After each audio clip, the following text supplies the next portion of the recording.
Hello बच्चों, आज की क्लास में हम स्टार्ट करने वाले हैं व्यष्टि अर्थशास्त्र का सबसे फर्स्ट चैप्टर जिसका नाम है प्रस्तावना, या फिर आप इसे बोल सकते हो इंट्रोडक्शन। तो व्यष्टि अर्थशास्त्र का ये पहला चैप्टर बहुत ही इंपॉर्टेंट चैप्टर्स में से एक चैप्टर है, क्योंकि जैसा कि आपको पता है कि किसी भी सब्जेक्ट के इंट्रोडक्शन के अंदर यानी कि प्रस्तावना के अंदर हम उस बुक के बारे में बेसिक नॉलेज को लेते हैं। तो सेम इसी तरीके से इस चैप्टर के अंदर भी हमें व्यष्टि अर्थशास्त्र के बारे में बहुत सारी चीज़ें पता लगने वाली है। और आपकी बुक के अंदर आपकी बुक के अंदर ये जो पूरा चैप्टर है प्रस्तावना, ये दो पार्ट के अंदर डिवाइड है। तो आप अगर कोई भी बुक फॉलो कर रहे हो तो उसमें देखोगे कि जो प्रस्तावना चैप्टर है दो पार्ट्स के अंदर डिवाइड है। ठीक है, तो आज की क्लास के अंदर हम इसका पार्ट नंबर 1 पढ़ने के लिए जा रहे हैं। और पार्ट नंबर 1 के अंदर मैं कई सारे छोटे छोटे इंपॉर्टेंट टॉपिक्स आप लोगों को इस चैप्टर के कवर करवा दूंगा। पूरे चैप्टर के अंदर 7 से लेकर 8 पार्ट आपके सामने आने वाले हैं, जिसमें 7 से 8 पार्ट के अंदर मैं पूरा चैप्टर ही आपको कवर करवा दूंगा। ठीक है, तो आइए आज हम इसका पार्ट नंबर 1 स्टार्ट करने के लिए जा रहे हैं। और पार्ट नंबर 1 में जो हमारा सबसे पहला क्वेश्चन है वो है अर्थव्यवस्था क्या है। ठीक है, तो फर्स्ट क्वेश्चन ये है हमारा, अर्थव्यवस्था क्या है। देखो, हम अपने आसपास जितनी भी चीज़ें देखते हैं वो सब अर्थव्यवस्था का पार्ट है। यानी कि जो हमारे फादर हैं या फिर हमारा भाई है, हमारी सिस्टर है या हमारी मदर, कोई ना कोई हमारे घर से काम करने के लिए बाहर जाता है। ठीक है, कोई जॉब करता है, कोई अपना बिजनेस करता है, ठीक है, या कोई घूम फिर कर काम करता है। तो कोई भी काम जब हम करते हैं तो हम या तो किसी शॉप से जुड़े हुए होते हैं, या फिर हम किसी कंपनी से जुड़े हुए होते हैं, किसी फर्म से जुड़े हुए होते हैं, या किसी कोऑपरेटिव सोसाइटी से जुड़े हुए होते हैं। मतलब कि हम यहीं से कहीं ना कहीं से अपना जो है अर्निंग कमाते हैं। कोई बंदा जहाँ से भी पैसे कमाता है वो सारी चीज़ें जहाँ से एक बंदा पैसा कमा सकता है उसको हम लोग अर्थव्यवस्था के नाम से जानते हैं। अर्थव्यवस्था के अंदर मुख्य 3 कार्य किए जाते हैं, जैसे उत्पादन, उपभोग और निवेश। और इसी से क्या होता है, इनकम जनरेट होती है, पैसा जनरेट होता है। तो अर्थव्यवस्था के अंदर जितनी भी चीज़ें हैं जहाँ से हम पैसा कमा सकते हैं वो सब अर्थव्यवस्था का पार्ट है। तो अर्थव्यवस्था को सबसे पहले बताया गया है कि अर्थव्यवस्था क्या है बच्चों, एक प्रणाली है। ठीक है, जो लोगों को क्या प्रदान करती है, आजीविका प्रदान करती है, यानी कि अर्जित करने में मदद करती है। ठीक है, आजीविका प्रदान करती है। उदाहरण के लिए जैसे कि भारतीय अर्थव्यवस्था में किन चीज़ों को शामिल किया जाता है, जैसे कि कृषि। आपको पता है इंडियन इकोनॉमी में बहुत बड़े लेवल पे लोग कृषि से पैसा कमा रहे हैं। इसके अलावा उद्योग जैसे इंडस्ट्री वगैरह हो गए, यातायात हो गया, संचार हो गया, बैंकिंग आदि सभी उत्पादन के स्रोतों को शामिल किया जाता है। तो आप सभी बच्चों ने याद रखना है कि अर्थव्यवस्था क्या होता है। हमारे देश के अंदर एक सिस्टम है, बहुत सारी कंपनियां हैं, फैक्ट्रियां हैं, मॉल हैं, बहुत सारे फर्में हैं। ये सारे लोग क्या करते हैं, बहुत बड़े लेवल पर रोजगार जनरेट करते हैं, लोगों को आजीविका प्रदान करते हैं। तो इसी को हम लोग कह देते हैं अर्थव्यवस्था। तो सिंपल सी बात है, भारतीय अर्थव्यवस्था में कृषि, उद्योग, यातायात, संचार, बैंकिंग, ठीक है, स्रोतों को शामिल किया जाता है। या बहुत ही सिंपल शब्दों में मैं आपको बोलूं तो जब आप घर से बाहर निकलते हो तो आप देखते हो कोई बंदा किसी शॉप पर काम कर रहा है। ठीक है, इसके अलावा कोई बंदा घूम फिर कर काम कर रहा है। इसके अलावा कोई बंदा किसी कंपनी में जॉब करने के लिए जा रहा है, किसी फर्म में जॉब करने के लिए जा रहा है, कोई बंदा अपना बिजनेस कर रहा है। वो सारी चीज़ें जहाँ से हम पैसा कमाते हैं उसी को हम लोग क्या कह देते हैं, अर्थव्यवस्था। तो अर्थव्यवस्था लोगों को आजीविका प्रदान करने में मदद करती है। तो फर्स्ट क्वेश्चन हमारा ये आ जाता है, 1 नंबर का एक क्वेश्चन आ जाता है एग्जाम में कि अर्थव्यवस्था क्या होता है। सेकंड क्वेश्चन है अर्थव्यवस्था की, सेकंड क्वेश्चन है हमारे सामने, अर्थव्यवस्था की मुख्य गतिविधियां, या फिर हम इसे बोल देते हैं अर्थव्यवस्था की मूल क्रियाएं क्या हैं। तो अर्थव्यवस्था की मूल क्रियाएं बोल दे या फिर अर्थव्यवस्था की मुख्य गतिविधियां बोल दे, दोनों का मतलब एक ही है। देखो, हर अर्थव्यवस्था के अंदर ये 3 कार्य किए जाते हैं, उत्पादन किया जाता है, उपभोग किया जाता है और निवेश किया जाता है। निवेश को हम लोग पूंजी निर्माण के नाम से भी जानते हैं। आप इसे ऐसे भी बोल सकते हो, देखो जैसे कि एक मकान जो होता है ना, वो एक पिलर्स के ऊपर खड़े रहते हैं। अगर आप मकान के अंदर पिलर गिरा दोगे तो मकान अपने आप गिर जाएगा। सेम ऐसे ही हमारी जो अर्थव्यवस्था है ना, वो इन तीनों चीज़ों के ऊपर खड़ी हुई है। और वो क्या है, उत्पादन है, उपभोग है, और तीसरा हमारा क्या है, निवेश या फिर पूंजी निर्माण। अगर आप इनमें से किसी एक चीज़ को भी हटाते हो पूरी अर्थव्यवस्था आपकी गिर जाएगी। ठीक है, या किसी देश की अर्थव्यवस्था को खराब करना है तो इन तीनों काम में से कोई भी एक काम उसका क्या कर दो, कमजोर कर दो। जैसे मैं अभी ना एक आपको बोलता हूँ, उपभोग के ऊपर बात करता हूँ। जैसे अभी कुछ टाइम पहले हमारे देश में कोरोना आया था, तो कोरोना के अंदर गवर्नमेंट ने क्या करा, सारे लोगों को घर के अंदर पैक कर दिया। अब लोग बाहर नहीं जा सकते थे, यानी कि कोई बंदा खर्च करना चाह रहा है पर खर्च नहीं कर सकता, वो घूमने फिरने नहीं जा सकता, वो कपड़े नहीं खरीद सकता, जूते नहीं खरीद सकता, खाने पीने की बहुत सारी चीज़ें अपने हिसाब से नहीं खरीद सकता। तो क्या करा गवर्नमेंट ने, सारे लोगों को घर में बंद कर दिया, जिससे उपभोग का स्तर बहुत ही कम हो गया। अब जैसे ही उपभोग गिरा है, जैसे ही लोग तो खर्च करना चाह रहे थे लेकिन लोगों को घर में बंद कर दिया, लोग उपभोग नहीं कर पा रहे थे। तो जैसे ही उपभोग गिरा तो दुकानों पर जो सामान बिक रहा था वो सामान बिकना बंद हो गया, जिसकी वजह से दुकानदारों ने, फैक्ट्री वालों ने क्या करा, उत्पादन यानी कि चीज़ों को बनाना बंद कर दिया। अब जब चीज़ें बनेंगी नहीं तो नई मशीनरीज लाने का क्या मतलब बनना है, नई फर्नीचर लाने का मतलब क्या बनता है ना। तो आपने देखा कि हमने सिर्फ उपभोग को बंद करा, उत्पादन और निवेश अपने आप ही बंद हो गए। ठीक है, तो अर्थव्यवस्था की 3 मुख्य गतिविधियां हैं, उत्पादन, उपभोग और निवेश। निवेश को हम लोग पूंजी निर्माण भी कहते हैं। ठीक है, अगले नंबर पे है अर्थशास्त्र का अध्ययन क्यों। बहुत ही इंपॉर्टेंट क्वेश्चन ये है कि हम अर्थशास्त्र क्यों पढ़ते हैं, यानी कि हमें अर्थशास्त्र पढ़ने की जरूरत ही क्यों पड़ गई, ये क्वेश्चन है। तो अर्थशास्त्र यानी देखो, अर्थशास्त्र को वैसे हमने 2 पार्ट में बांटा हुआ है, व्यष्टि अर्थशास्त्र और समष्टि अर्थशास्त्र। तो सवाल यह है कि हम अर्थशास्त्र क्यों पढ़ते हैं। देखो, अर्थशास्त्र को पढ़ने का एकमात्र कारण है दुर्लभता, और दुर्लभता का मतलब होता है कि साधन कैसे होते हैं, सीमित होते हैं। मैं आपको एक एग्जांपल देता हूं कि जैसे आपके फादर है, तो आपके फादर जहां भी जॉब करते होंगे तो उनको वहां से कुछ सैलरी मिलती होगी। मैं बोलता हूं कि उनको वहां से 30,000 रुपये की सैलरी मिली, और आज आपके पापा सैलरी लेकर आए। जैसे ही पापा सैलरी लेकर आए तो आपने भी पापा को मक्खन लगाना शुरू कर दिया। आप पापा के पास गए, बोला लाओ पापा, इसमें से मुझे 10,000 रुपये दे दो। अब पापा की सैलरी सिर्फ 30,000 रुपये है और आप उसमें से 10,000 रुपये मांग रहे हो। तो सबसे पहला क्वेश्चन तो पापा का यही होगा कि बेटा क्या इतनी इंपॉर्टेंट जरूरत तेरे को पड़ गई कि तू मेरे से 10,000 रुपये मांग रहा है। यानी पापा काफ़ी क्वेश्चन आंसर करेंगे आपसे कि भाई आप क्यों इतने पैसे हमसे मांग रहे हो, और हो सकता है पापा आपको देंगे नहीं क्योंकि पापा के पास पैसे बहुत कम है। जब भी हमारे फादर के पास पैसे आते हैं तो उनको पूरी फैमिली चलानी होती है, तो सबसे पहले जो वो खर्चा करते हैं वो कहीं ना कहीं फूड यानी कि घर के अंदर राशन के ऊपर खर्चा किया जाता है। राशन के बाद जो है उसके बाद हम घर का किराया वगैरह पे करते हैं। उसके बाद हम देखा जाए तो स्वास्थ्य के ऊपर खर्च होता है, भाई बीपी शुगर की दवाइयाँ चल रही हैं किसी के घर में तो वो दवाइयाँ हम रोक नहीं सकते। उसके बाद शिक्षा, आपके स्कूल वगैरह की फ़ीस जाती है, ट्यूशन की फ़ीस जाती है, तो शिक्षा के ऊपर खर्च करते हैं। शिक्षा के बाद अगर देखा जाए तो कपड़े वगैरह और भी बहुत सारे अन्य खर्चे किए जाते हैं। अब आप देख रहे हो कि हमारे पापा की जो सैलरी है वो बहुत ही कम है, तो पापा क्या कर रहे हैं, सैलरी को देखते हुए अपनी ज़रूरतों को क्या कर रहे हैं, अरेंज कर रहे हैं और उसके हिसाब से बहुत ही सोच समझकर खर्च कर रहे हैं। मेरा क्वेश्चन ये है कि अगर पापा की सैलरी असीमित होती यानी कि अनलिमिटेड होती तो पापा को इतना सोचने की जरूरत नहीं पड़ती। यानी कि पापा को इतना सोचना इसलिए पड़ रहा है क्योंकि हमारे पापा की सैलरी तो बहुत ही ज़्यादा कम है लेकिन उनकी ज़रूरतें कैसी हैं, बहुत ही ज़्यादा हैं। तो पापा क्या करते हैं, अपनी इस लिमिटेड सैलरी को बहुत ही सोच समझकर खर्च करते हैं। इसी प्रोसेस को हम लोग अर्थशास्त्र के नाम से जानते हैं। भाई अर्थशास्त्र हमें क्या सिखाता है, अर्थशास्त्र हमें सिखाता है कि जब हमारे पास संसाधन सीमित है, तो अभी मैं पैसे को संसाधन मान रहा हूँ, संसाधन वो होता है जिससे हमारी ज़रूरतें पूरी होती है। तो जब हमारे पास संसाधन सीमित होता है तो हम अपनी असीमित आवश्यकताओं को सीमित संसाधन से कैसे पूरा करते हैं, यही हमें अर्थशास्त्र सिखाता है। तो पता है हमारे पापा ने हो सकता है कि इकोनॉमिक्स कभी ना पढ़ी हो लेकिन फिर भी उन्हें अनजाने में इकोनॉमिक्स आती है। यानी कि वो अपनी लिमिटेड सैलरी को इस तरीके से खर्च करते हैं ताकि वो अपनी मैक्सिमम वांट्स को क्या कर सके, सेटिस्फाई कर सके। तो इस प्रोसेस को ही हम लोग क्या कहते हैं, इकोनॉमिक्स।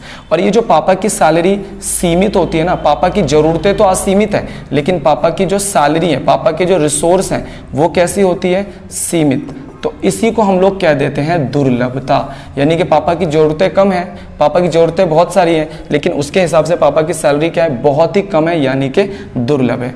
तो ये तो हो गई हमारे फादर की बात। यहाँ तक कि ये सिचुएशन हम भी हैंडल करते हैं। जैसे मान लो हमारा बर्थडे आ गया तो हम अपने बर्थडे पर बाहर घूमने के लिए जा रहे हैं, तो हमारे पापा ने 2,000 रुपये दिए, बोला जाओ दोस्तों को पार्टी दे दो। अब उसमें से एक दोस्त को, किसी दोस्त को 1,000 रुपये का पिज़्ज़ा कहीं पर पसंद आ गया। अब वो बोलता है भाई मुझे 1,000 रुपये का पिज़्ज़ा दिला दे। आप क्या करोगे, दिलाओगे? बाकी और दोस्त नहीं है तो आप क्या करते हो, अपने उस 2,000 रुपये को अंधाधुंध खर्च नहीं करते, बल्कि बहुत ही सोच समझकर इस तरीके से खर्च करते हो ताकि सभी लोगों का पेट भर जाए, हम घूम फिर भी ले। ऐसा होता है जनरली।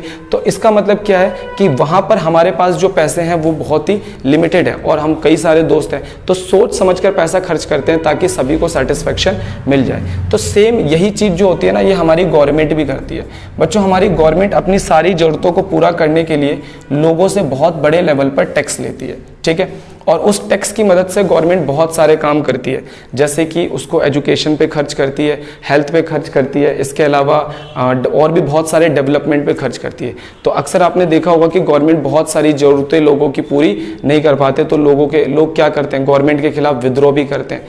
तो रीज़न क्या है कि गवर्नमेंट ज़रूरतें पूरा नहीं कर पाती। देखो, जब भी गवर्नमेंट के हाथ में टैक्स आता है तो गवर्नमेंट उस टैक्स से जो भी जरूरी चीज़ें होती है उनको जल्दी जल्दी पूरा करने की कोशिश करती है, लेकिन फिर भी बहुत सारे काम ऐसे हैं जो गवर्नमेंट पूरा नहीं कर पाती है। यानी कि गवर्नमेंट के पास जिन चीज़ों से हमारी ज़रूरत पूरी होती है, आप समझना, जिन चीज़ों से हमारी ज़रूरत पूरी होती है उनको हम लोग कहते हैं रिसोर्स, यानी कि संसाधन।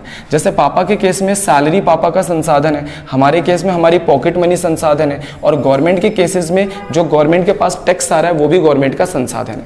आप तीनों ही केस में देखो, पापा की सैलरी बहुत ही लिमिटेड है, यानी कि संसाधन सीमित है, हमारी पॉकेट मनी भी बहुत कम है, यानी कि संसाधन सीमित है। सेम ऐसे ही गवर्नमेंट के पास भी टैक्स बहुत कम आता है, यानी गवर्नमेंट के संसाधन भी कैसे हैं, सीमित। और जब हमारे संसाधन सीमित होते हैं और हमारी जरूरतें बहुत सारी होती है, तो हम अपने सीमित संसाधन से अपनी जरूरतों को सोच समझकर पूरा करते हैं।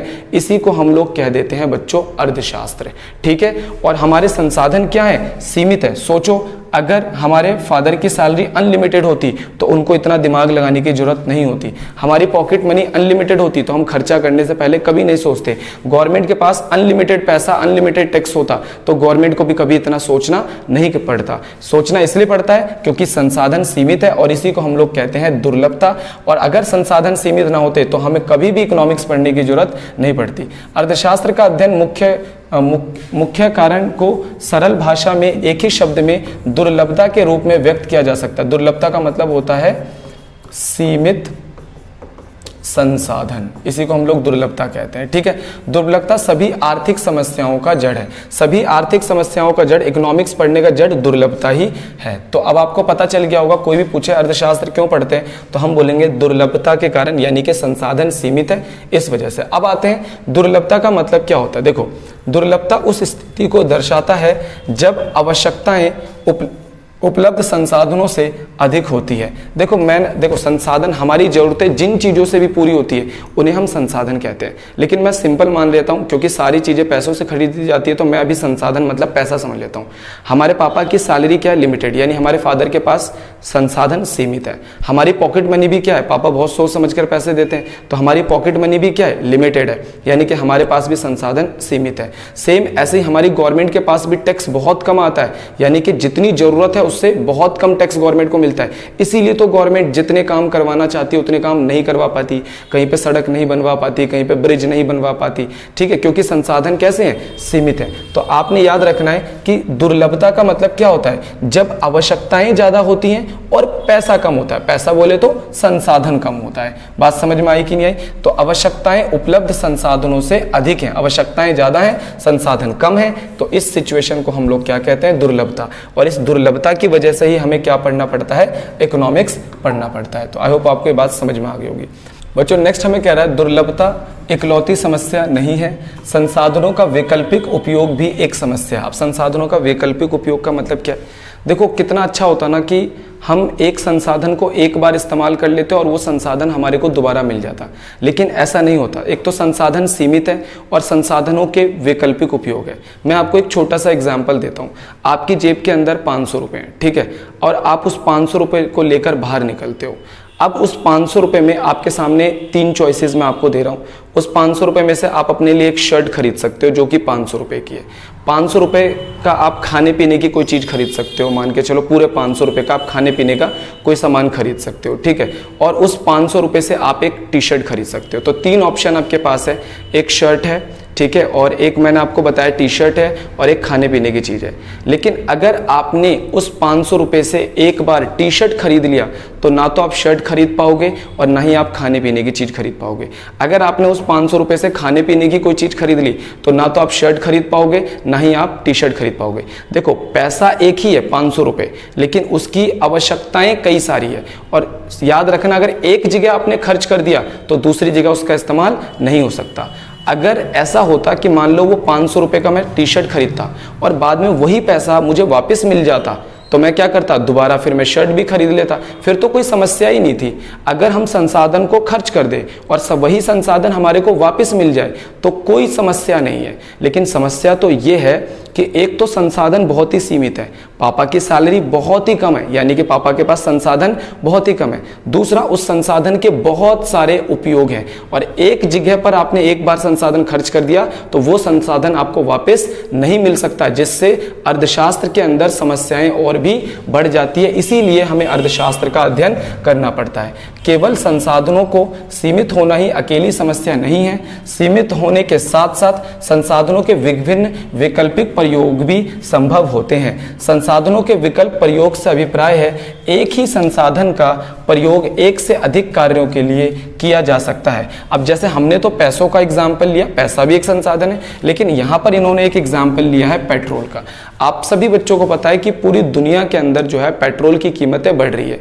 रीजन क्या है कि धीरे धीरे पेट्रोल क्या होता जा रहा है, अपने न्यूनतम स्तर पर पहुंचता जा रहा है, पेट्रोल खत्म होता जा रहा है पूरी दुनिया से, जिसकी वजह से पूरे इंटरनेशनल मार्केट के अंदर पेट्रोल के प्राइस क्या होते जा रहे हैं, बढ़ते जा रहे हैं। एक तो क्यों बढ़ते जा रहे हैं, क्योंकि पेट्रोल सीमित है और धीरे धीरे खत्म हो रहा है। दूसरा, पेट्रोल के बहुत सारे उपयोग हैं, जैसे पेट्रोल से गाड़ियां भी चल सकती है, पेट्रोल से बहुत सारी मशीनें भी चलती है, पेट्रोल से इंजनों को भी चलाया जाता है, पेट्रोल से हवाई जहाज भी चलाया जाता है, पेट्रोल से बहुत सारे जनरेटर को भी चलाया जाता है। लेकिन एक बार एक पेट्रोल मैंने हवाई जहाज के अंदर इस्तेमाल कर लिया तो क्या वो पेट्रोल मुझे वापस मिल सकता है? कभी भी वापस नहीं मिल सकता। तो देखो, यहाँ पर अर्थशास्त्र के अंदर एक तो पेट्रोल सीमित है और दूसरा पेट्रोल के वैकल्पिक उपयोग है जो आर्थिक समस्याओं को जन्म देती है। ठीक है, तो ये बात भी आपको समझ में आ गई होगी। अगले नंबर पे हम चल रहे हैं, संसाधनों की मूल विशेषताएं क्या है। अब हमने यहाँ पर दो बातें पढ़ी हैं। सबसे पहला, संसाधन जो है वो दुर्लभ है। दुर्लभ को हम लोग सिंपल सीमित भी बोल देते हैं। संसाधन कैसे हैं? सीमित। और संसाधनों को कैसे उपयोग है? वैकल्पिक, यानी कि एक से ज्यादा उपयोग है। जैसे कि पैसा सभी के पास सीमित है और पैसों के बहुत सारे उपयोग हैं। तो आपको याद रखना, एग्जाम में 1 नंबर का क्वेश्चन आ जाता है कि संसाधनों की क्या विशेषता है। तो हम बोलेंगे भाई संसाधन दुर्लभ यानी सीमित होते हैं और संसाधनों के वैकल्पिक उपयोग होते हैं। दुर्लभता और चुनाव अर्थशास्त्र का सार है। अब ये कह रहा है कि दुर्लभता और चुनाव अर्थशास्त्र का सार है। अब ये चुनाव वर्ड इसने क्या बोल दिया, ध्यान से समझना। देखो, मैंने आपको बोला कि जितने भी हमारे पास संसाधन होते हैं उन संसाधनों को हमें सोच समझकर खर्च करना पड़ता है, क्योंकि संसाधनों के एक से ज़्यादा उपयोग है। जैसे हमारी जेब में अगर 500 रुपये, ध्यान से समझना, और हमारे सामने 3 ऑप्शन है, हम टी शर्ट खरीद सकते हैं, शर्ट खरीद सकते हैं और खाने पीने की चीज़ खरीद सकते हैं। ठीक है, तीनों में से कोई भी एक काम हम 500 रुपये का कर सकते हैं। तो अगर हमने, अब हमारे लिए सबसे ज़्यादा इंपॉर्टेंट क्या है ये हमें देखना पड़ेगा। मान लो मेरे को बहुत तेज भूख लगी है तो मैं टी शर्ट और शर्ट को अवॉइड करूंगा, मैं खाने पीने की चीज को ही प्रीफर करूंगा। तो याद रखना है, एक तो अर्थव्यवस्था के अंदर, ध्यान से समझना, अर्थव्यवस्था के अंदर संसाधन बहुत कम है और जब उन संसाधनों को खर्च किया जाता है तो हम अपनी जरूरत के अनुसार चुनते हैं कि हम सबसे जल्दी हमें पैसा कहाँ पर खर्च करना है या संसाधन कहाँ पे खर्च करना है। यानी कि हमें सीमित संसाधनों का चुनाव करना पड़ता है कि हम उसे कहाँ पर खर्च करें, और इसीलिए हमें अर्थशास्त्र का अध्ययन करना पड़ता है। तो आई होप बच्चों आज की क्लास आपको समझ में आ गई होगी। आज मैंने बहुत ही बेसिक सी छोटी सी 2-3 चीज़ें आप लोगों को क्लियर करी है। तो मिलते हैं नेक्स्ट पार्ट के अंदर, जिसमें मैं इस चैप्टर का एक और इम्पॉर्टेंट टॉपिक आप लोगों को कवर करवाऊंगा।